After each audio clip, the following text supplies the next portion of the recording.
ओम नमः शिवाय, शिवजी सदा सहाय। ओम नमः शिवाय, गुरुजी सदा सहाय।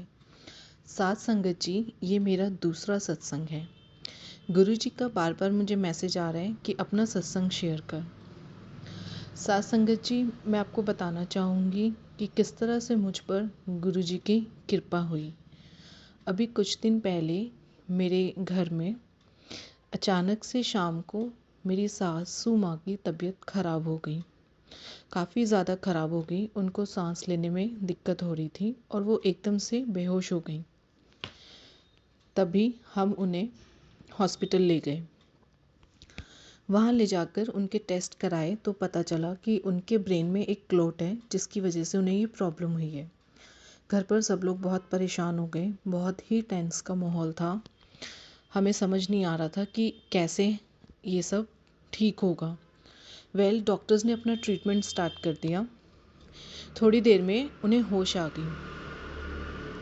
होश आने के बाद वो एकदम से डिफरेंट बिहेव करने लगी, जैसे कि माइंड उनका स्टेबल नहीं है।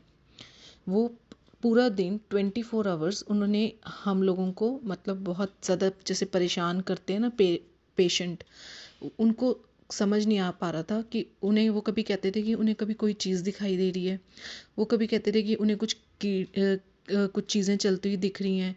वो एक अलग ही जैसे इमेजिनेशन में उस वक्त जी रहे हों, बोल रहे हों।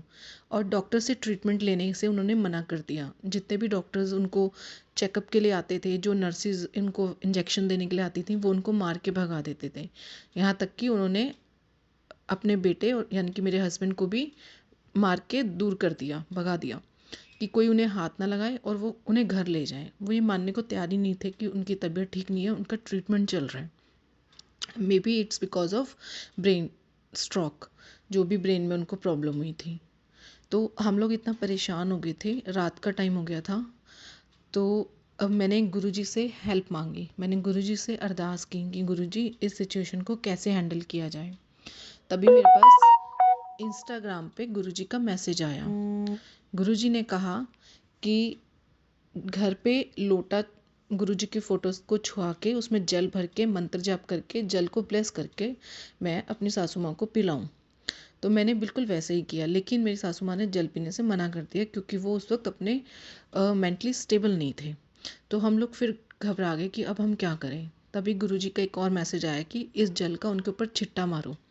तो हमने जल हाथ में लेके उनके ऊपर छिट्टा मारा और आप बिलीव करिएगा, जैसे ही हमने उनके ऊपर छिट्टा मारा जल का, वो एकदम से शांत हो गई। उसी वक्त सेम मोमेंट पे वो शांत हो गई और उन्होंने खुद से बोला डॉक्टर को कि ठीक है, आप मेरा ट्रीटमेंट स्टार्ट कर दो। तो डॉक्टर ने उनको ड्रिप लगाई, इंजेक्शंस दिए, मेडिसिन दिए और फिर वो सो गई। रात को 10:30 वो सो गई। हम लोगों को यही डर था कहीं वो दोबारा से उठ के ऐसे बिहेव करना ना शुरू करें। लेकिन आप विश्वास कीजिए, गुरुजी ने ऐसी कृपा की कि वो पूरी रात कंटिन्यू सोई रही और सुबह एकदम नॉर्मल व्यक्ति की तरह उठी। जैसे एक नॉर्मल इंसान होता है ना, बिल्कुल हेल्दी फिट, वैसे वो उठी और पूरा अच्छे से बिहेव कर रही। उनका मेमोरी बिल्कुल ठीक, उनकी रिपोर्ट्स सारी ठीक आई हैं और वो आराम से नाश्ता कर रही हैं खुद से मांग के कि मुझे ब्रेकफास्ट में ये दो, मुझे ऐसे चाय दो। आराम से खा रही हैं, अपनी दवाइयाँ ले रही हैं, सब कुछ ठीक। गुरुजी ने उनको इतना ब्लेस किया, इतनी कृपा की, हम सबकी परेशानी को, हम सबके कष्ट को दूर किया। मेरे गुरुपा बहुत कृपालु हैं, मेरे गुरुपा बहुत कृपालु हैं। मैं दिल से गुरुपा आपका थैंक यू करती हूँ। साथ संगत जी, अब होप करती हूँ कि मेरी सासू माँ पूरी तरह से ठीक हो जाएं। वैसे उनकी रिपोर्ट सब ठीक है, होपफुली वो जल्दी घर आ जाएंगी। तो गुरुजी, थैंक यू सो मच। मैं मंत्र जाप के साथ अपना सत्संग एंड करती हूँ। ओम नमः शिवाय, शिवजी सदा सहाय। ओम नमः शिवाय, गुरुजी सदा सहाय। सतनाम वाहिगुरु।